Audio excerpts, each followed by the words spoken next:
আসসালামু আলাইকুম। আজকে আমি আরেকটা নতুন ভিডিও আপনাদের সাথে ব্লগ ভিডিও শেয়ার করলাম। তো এটা সম্পূর্ণ আমার গুড্ডুর জন্য।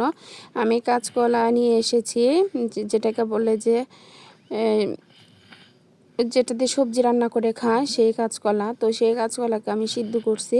সিদ্ধ করার পরে সব ব্লিন্ডের মতো করে নিয়েছি এই চালনি দিয়ে।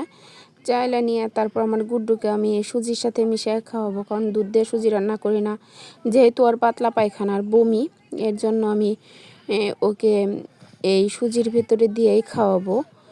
তো সবাই আমার গুড্ডুর জন্য দোয়া করবেন। আলহামদুলিল্লাহ আগের সাথে একটু বেটার আছে, তারপরেও আমার অনেকটাই ভালো লাগতেছে না, কারণ এখনও 2-3 বার টয়লেট করতেছে, পটি করতেছে ও। তো এত জানি না ভাগ্যে কী আছে, তবে ওর জন্য আমি অনেক কষ্ট করলাম। 2বার ওকে আমি মানিকগঞ্জ পশু হসপিটালে নিয়ে গেলাম। তো আল্লাহর কাছে অনেক দোয়া করতেছি যাতে ওকে আমার কাছে রেখে যায়, কারণ আমি ওর জন্য এতটুকুই পাগল যে 2বার করে আমি খুব কষ্ট করে ওকে মানিকগঞ্জে নিয়ে গেছি পশু হসপিটালে ডাক্তার দেখানোর জন্য। তো ডাক্তার দেখে আনছি 2বার, তো বললো যে অনেকটা বেটার আছে।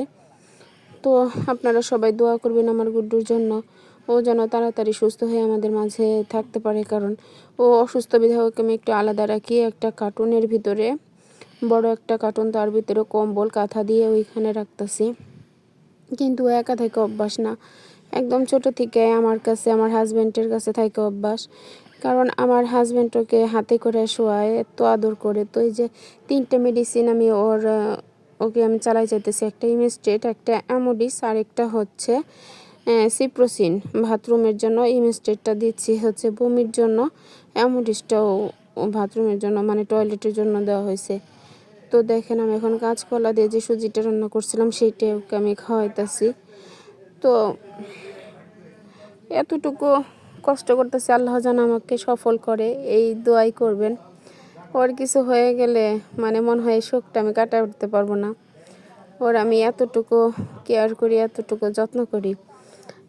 মানুষ আমাকে অনেক কটু কথা বলে যে মানুষ চিকিৎসা করতে পারে না, সে নাকি বিড়াল চিকিৎসা করে, বিড়ালের এত যত্ন করে, এই সেই অনেক কথা মানুষের শুনতে হয়।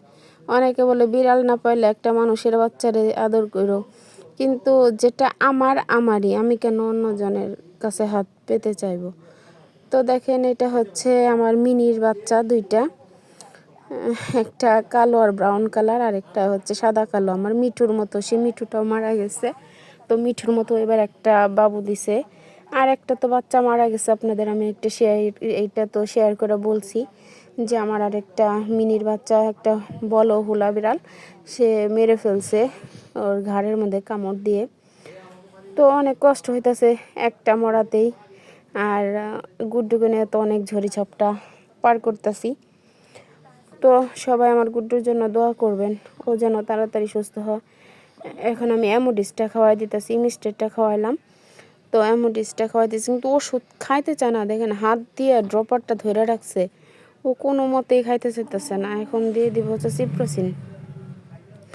তো এই সিপ্রোসিনটা নাকি শুনছি অনেক ভালো, এর জন্য আয়না খাওয়াইতেছি। তারপরও ওর পটি করাটা বন্ধ হইতেছে না, কি যে একটা ইয়ের ভিতরে আছি তা বলার মতো না। আমার গুড্ডু যতক্ষণ না সুস্থ হবে ততক্ষণ আমার মনে হচ্ছে যে কি যে একটা বিশাল যন্ত্রণা। সবাই আমার গুড্ডুর জন্য দোয়া করবেন আপনারা, ও যেন তাড়াতাড়ি সুস্থ স্বাভাবিক হয়ে আমার মাঝে ফিরে আসে। সবাই ভালো থাকবেন, আল্লাহ হাফেজ।